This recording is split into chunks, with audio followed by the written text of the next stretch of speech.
तो ये दोस्तों नई जो तकनीक से सरसों की कटाई का कार्य किया जा रहा है, आप देख पा रहे होंगे। ये जो है कंबाइनर, जिस तरह से गेहूं के लिए यूज करते हैं उसी प्रकार की बड़ी कंबाइनर मशीन, जिससे कि सरसों कटाई का कार्य किया जा रहा है। कनीना के पास ये अभी चल रहा है सरसों कटाई का कार्य। तो हम इस चीज़ को देखने के लिए यहाँ आए हैं, देखते हैं कि किस तरह के, और इनसे जानने की कोशिश करेंगे कि ये जो तकनीक है और कैसे काम करते हैं।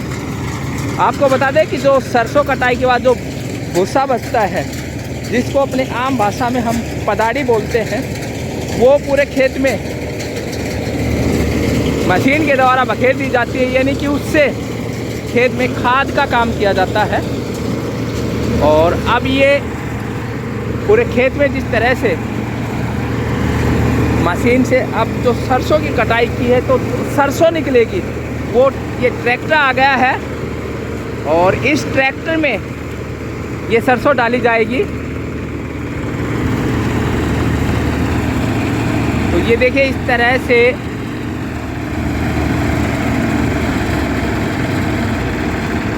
ये कंबाइनर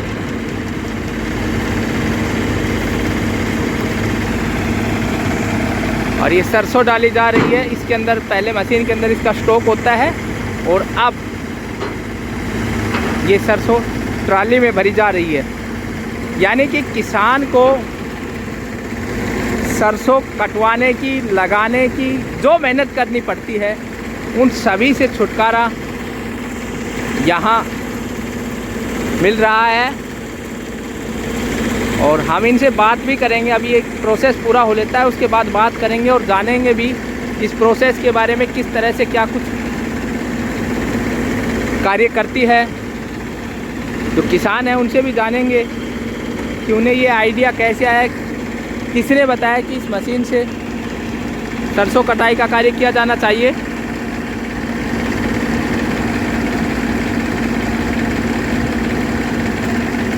तो ये दोस्तों मशीन कंबाइनर जो कि सरसों की कटाई गेहूं की तरह कर रही है।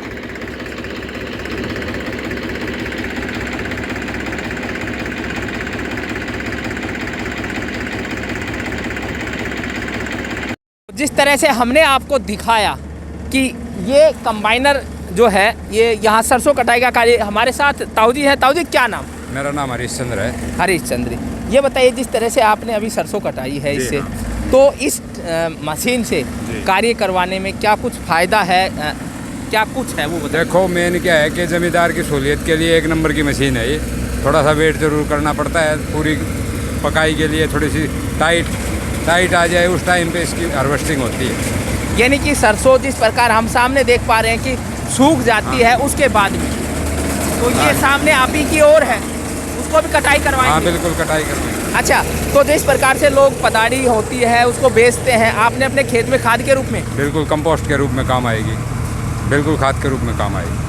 और ये जो है मशीन जिस तरह से, इसका कटाई का क्या कुछ खर्चा क्या लग जाता है प्रति एकड़ की अगर हम बात करें? पर एकड़ के हिसाब से ये मान के चलो कि डीजल की महंगाई को देखते हुए इस बार इसका जो है ना कम से कम ये मान के चलो कि 1700-1800 रुपये कॉस्ट होगा।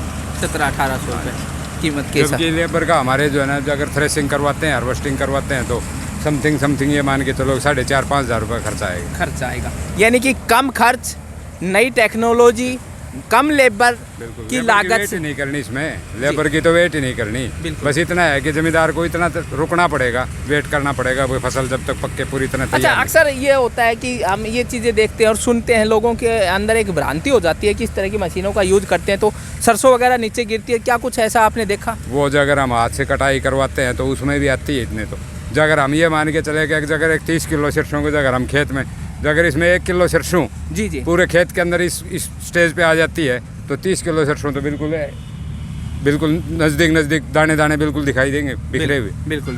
तो बस वही है, वही लेबर का है। लेबर भी बल्कि ज़्यादा कटाई के टाइम पे झड़ती है, फिर नहान उठाते हैं, गहरे उठाते हैं, उस टाइम पे जब डंपिंग करते हैं उस टाइम पे भी झड़ती है। बिल्कुल सेम बात आती है। फिर जब थ्रेसिंग करते हैं तो उसमें भी जाती है। अच्छा, इस टेक्नोलॉजी का प्रयोग आपने पहली बार किया है या पहले भी किया? नहीं, पिछले साल भी किया था। अच्छा, रिजल्ट अच्छा मिला आपको? बहुत अच्छा। तो ताऊजी है, जिस तरह से इन्होंने बताया है कि ये इस टेक्नोलॉजी का प्रयोग जो है पिछले साल किया, इनको अच्छा लगा है, इस बार फिर कर रहे हैं।